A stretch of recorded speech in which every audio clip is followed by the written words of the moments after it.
Good afternoon, everybody. Boa tarde a todos. We are back in the shipyard with Summer Loving. Nearly said Andreza then. She's there behind me. The boys are not out to lunch at the moment, so nothing's going on. At the minute, I snuck down to have a quick look. The guys are starting to do the engines, I believe, tomorrow. We've just had the company down for the wrap who are doing the hull while she's out of the water, and that chap Fabio will be down tomorrow to do the initial preparation to alcohol down the hull where the wrap's going on, and put the new colour scheme up there and get it on there. It should be finished, I think, probably tomorrow afternoon, maybe the morning after. I'll pop down again tomorrow afternoon later on and see what's happening with the boat, see if there's any updates I can give you on the engine work, etc. And I'm going to go and check now with the guys at Celtic about the timetable for them finishing in the engine room, etc. The weather today is improved from yesterday when we took her out of the water. That was absolutely shocking with that easterly wind. We're now, the wind swung around to the west again, thank goodness, although it is very hot and it's very, very dusty at the moment. We've had a sandstorm blowing off Morocco, which is over that way, about 120, 130, 40 miles. That way, it blows in off the Sahara and they end up with sand all over the boat, so I'm rather glad I'm not having to wash it down, and the guys from the wrap company will be doing that so they can put the wrap on. As well as that, the air's a bit smoky because there's a big fire over on the west coast near Algesur, and a lot of the smoke's drifting across the coast from that. The bomberos are doing a great job. I think they've got it under control by now. For those of you who live in Portugal, don't forget to support your local bomberos. I've been a Bomberos Association member for many, many years now. While I've lived here, they do a fantastic job, and they're a volunteer force in the most part, so they're doing a great job. I think there's about 1,200 of them over there in Algesur at the moment fighting those forest fires. Anyway, I'll update you more on the boat as soon as I've got an update, and I'll find out from Alison now what's going on with the repairs on the engine room and when they'll actually be ready to finish and the boat can go back in the water, hopefully later this week. We'll see where we're at, guys. See you soon. Okay, so for those of you who are following this, you'll see that today that the preparation has begun for the wrap that's going on her. I'm here at lunchtime because it's quiet. I don't want the guys rushing. I don't want to be messing them about when they're trying to work, but I will get some shots of them actually doing the job if I can. If I'm down here, they've been down this morning, they've cleaned the hull with alcohol, and you'll see, for those of the more observant of you, that just above the waterline there used to be two black decals, or a black decal that ran to about a quarter of the way along the hull. You can just see the outline of it there. It's not quite finished cleaning it up yet.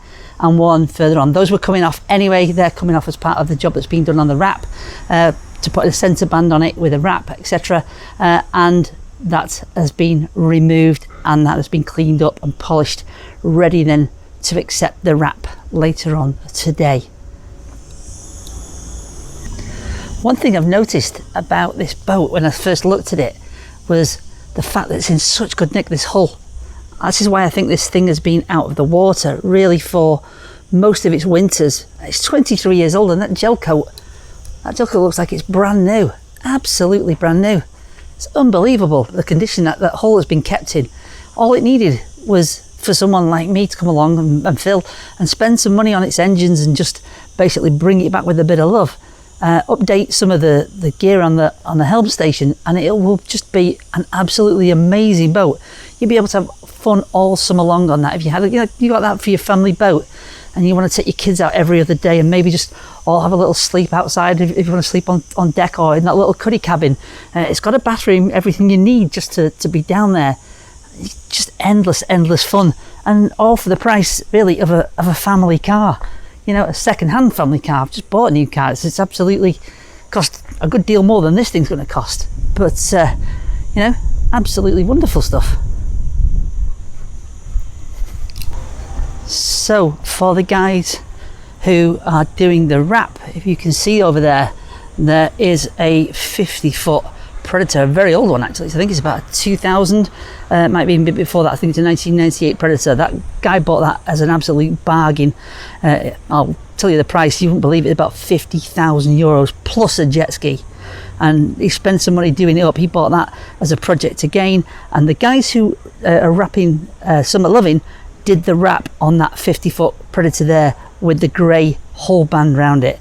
Absolutely amazing job he's doing on that so far. I was speaking to the engineer who's taking care of his engines and stuff and his gearboxes that are being overhauled at the minute yesterday, and he thinks that's probably got to be the bargain of the century, and I'm inclined to agree with him. I think when that thing's done, it's probably going to be worth about $250,000, and he'll have spent less than 100,000 on it. Absolutely brilliant bargain, and a fantastic boat. So here we are, walking down towards Celtic Marine. Have a chat with Aliso about the work on the engines and see what day they're going to start those, so we can hopefully come down and get you guys some shots of that. A couple of little things going on. So we've just pulled out this little Antares fishing boat. Very nice little thing. He's coming out, having his bum cleaned. A couple of big ones, a nice big fishing boat down there, one of the big tuna boats. And we've got a Princess 52 I think it is, in for repair. New Freedom, don't know whose it is. And here is Celtic Marine. And have a chat with Aliso. Well, that was Aliso just confirming to me that he is going to start the work tomorrow on the engines. He's just been finishing a job on one of the on that back black Beneteau over there. That's called Best Place. I think it's a Beneteau, maybe a Jano. I think it's a Beneteau. And he's just been servicing the edges on those, and they're going to start on Summer Loving tomorrow morning. So I'll pop down again tomorrow morning, guys. Hopefully they'll have the engine covers off, they'll have all the centre boxes out, everything, and you can have a quick look at the work that's to be done. Fairly major job stripping out those exhausts and all the bits and pieces and the manifolds and the risers, etc. But hopefully a job that will only take a day or two, and we can hopefully have it back in the water in about 4 to 5 days from now.